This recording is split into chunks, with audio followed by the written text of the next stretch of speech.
আল্লাহর নবী বলেন ওমান তারাকাহু মিন জাব্বারিন কাসাবাহুল্লাহ, কোন রাজ শক্তি, কোন তাগুত, কোন দাম্ভিক কোরআনের বিরুদ্ধে, উলামায়ে কেরামের বিরুদ্ধে, পীর মাশায়েখের বিরুদ্ধে, দাওয়াতে তাবলীগের বিরুদ্ধে, হক্কানি বুজুর্গদের বিরুদ্ধে চরমনায় হালকা হয়, চরমনায় মাসিক ইজতেমা হয়, অনেক দাড়িওয়ালা টুপিওয়ালা যুবকরা অনেক নিন্দা করে, ঘৃণা করে, তুচ্ছ তাচ্ছিল্য করে। আল্লাহর নবী বলেন খবরদার খবরদার, এই আশিক প্রেমিক খোদার মাওলার প্রেমিকদের বিপক্ষে অবস্থান নিয়ে না, তুমি ওইভাবে ধ্বংস হবা। যুগে যুগে ফিরআউন, হামান, কারুন, নমরুদ যেভাবে ধ্বংস হয়েছে, ধুলিসাৎ পদধূলি হয়েছে, তুমি ধ্বংস হবা, পদধূলি হবা। ওমান তারাকাহু মিন জাব্বারিন কাসাবাহুল্লাহ, আল্লাহর কোরআনের বিরুদ্ধে যদি অবস্থান করো, আশিকিন জাকিরিন খোদার প্রেমিক মাওলার আশিকের বিরুদ্ধে যদি সমালোচনা করো, ধ্বংস হবা, ধুলিসাৎ হবা। ওই কার মতন ভয়ঙ্কর প্লাবন তুফানের মতো তুমি চূর্ণ বিচূর্ণ হয়ে যাবা। আল্লাহর আযাব থেকে, গজব থেকে কোন সেনা প্রধান, রাষ্ট্র প্রধান, মহাশক্তি, পরাশক্তি, সুপার শক্তি কেউ তোমাকে বাঁচাইতে পারবে না, পারবে না, পারবে না। আওয়াজ দিয়ে বলতে হবে ঠিক না ঠিক?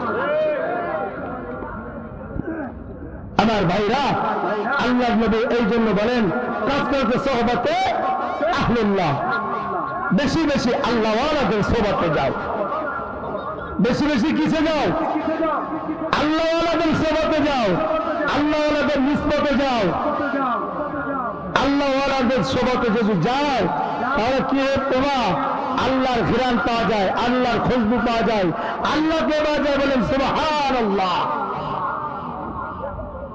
এটা আল্লাহওয়ালাদের মজমা, আল্লাহওয়ালাদের মজলিস, এটা কোরআনের মজলিস।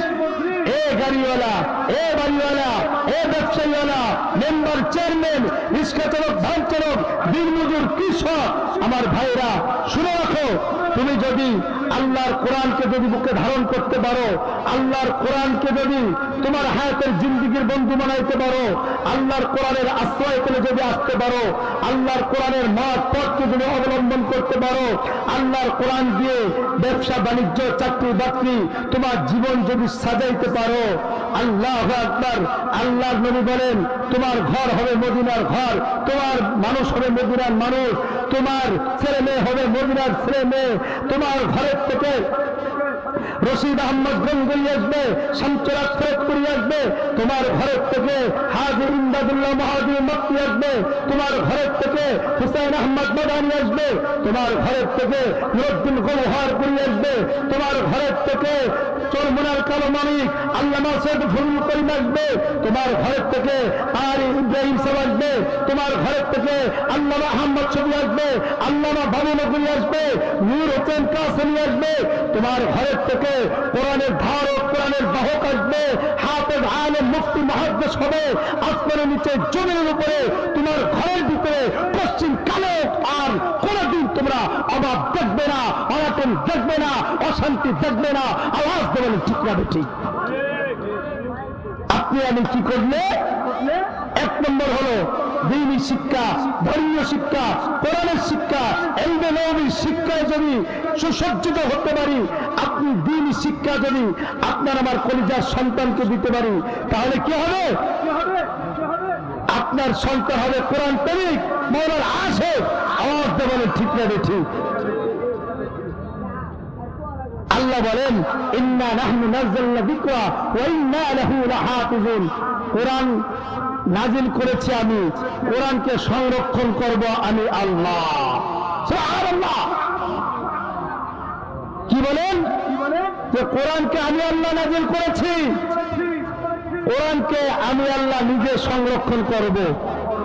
আজকে আপনারা টাকা পয়সা, মানসিক, শারীরিক, আর্থিক, মৌখিক যেভাবে কোরআনের জন্য আপনারা পাহাড়ের ভিতরে উঠতে রাজি, কোরআনের জন্য আগের ভিতরে ঝাঁপ দিতে রাজি, কোরআনের জন্য জান মাল সব কিছু দিতে রাজি, কিন্তু শুধুমাত্র কেবলমাত্র একমাত্র কোরআন ছাড়তে রাজি না।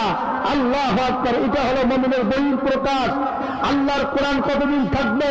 কোরআনকে সহযোগিতা করছেন অতদিন আল্লাহর কোরআন থাকবে। যতদিন মহাকাশের মহাসূর্য থাকবে আল্লাহর কোরআন অতদিন থাকবে। যতদিন পাহাড় পর্বত থাকবে আল্লাহর কোরআন অতদিন থাকবে। যতদিন বৃক্ষ তরলতা থাকবে আল্লাহর কোরআন অতদিন থাকবে। যতদিন আপনাদের মতন গাড়িওয়ালা, টুপিওয়ালা, জুব্বাওয়ালা, মাওলার আশেক, খোদার প্রেমিক, এই রিক্সা চালক, ভ্যান চালক, গাড়িওয়ালা, বাড়িওয়ালা, এই আপনাদের মতন বাংলার নওজোয়ান তরুণ যুবক ভাইরা যতদিন থাকবে অতদিন পর্যন্ত আবু জাহেলের গোষ্ঠীরা, হুদ্দা সাহেবের গোষ্ঠীরা, নরখদক নরপশুর গোষ্ঠীরা, ওই উগ্রবাদ, হিন্দুত্ববাদ, ওই নরেন্দ্র মোদীর গোষ্ঠীরা আল্লাহর কোরআনের দিকে যে হাত দেয় তার হাতকে আমরা টুকরা টুকরা করবো, নেস্তে নাবুদ করবো, ধ্বংস করবো।